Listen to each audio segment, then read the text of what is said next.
Travis, and welcome to tonight's edition of the Regional News.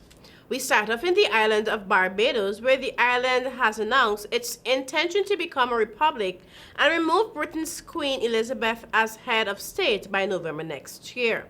Governor General Dame Sandra Mason gave the update on Wednesday morning at the opening of a new parliamentary session in Bridgetown.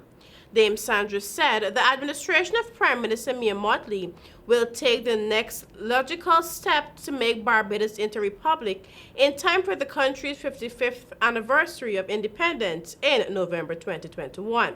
If Barbados goes through with its plans, it will join Trinidad and Tobago and Guyana as members of CARICOM's Big Four to sever ties with the monarchy.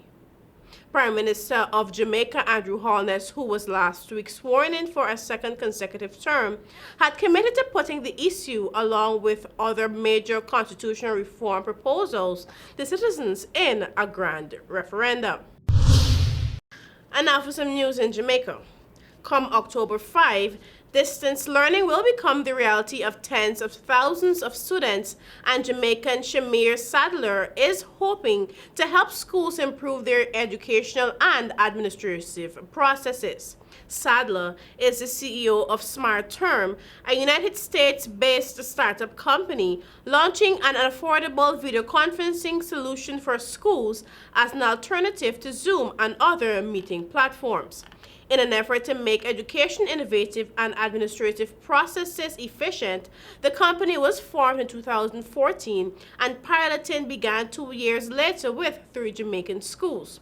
Through the portal, Sadler said that teachers could share assignments, update syllabi, and create discussion boards. Students, he added, will be able to retrieve information, receive updates, and complete assignments online. Sadler is working with the Ministry of Education, Youth and Information to have segments of the product mirror the ministry's outline. So far, more than 75 Jamaican schools have subscribed. Now, police in Panama say they have detained 2 Panamanian nationals who were traveling in a car carrying 79 packets of illegal drugs. Local media have identified one of the detained as the governor of Guanayala, Eric Maltero. He has since been removed from office. The police said they have been acting on a tip-off and stopped the car in the early hours of Tuesday at a roadblock and found the drugs stashed underneath the seats. Panamanian President Nito Cortizo wrote on Twitter that he was committed to a zero-tolerance policy towards any behavior which goes against the ethics that all public servants have to adhere to. And finally, while other airline companies are making positions redundant and mothballing planes, JetBlue is doing the opposite. The company has identified 24 new markets, which it says has the potential to generate cash for its balance sheet. The new markets in focus are 24 in Florida, the Caribbean and Latin America, and cross-country routes which will connect diverse sets of destinations and accelerate the company's cash generation efforts, management said in a press release. Others include Cancun, Punta Cana, St. Martin, and Liberia.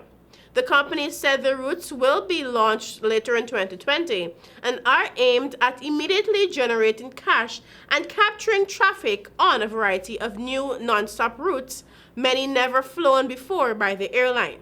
Management said that this latest series of new routes, even in the current environment, advances our revised network strategy, returns more aircraft to the skies, and doubles down on our ability to generate more cash sooner. JetBlue will reactivate some temporarily parked aircraft to support the new routes. In June, JetBlue announced it would add 30 new domestic routes to serve customers in markets where leisure and visiting friends and relatives travel is showing some signs of strength. And that is it for our region news this evening. And I continue to urge our viewers to stay indoors, wear those masks, use those hand sanitizers, and continuing practicing social distancing. Back to you, Travis.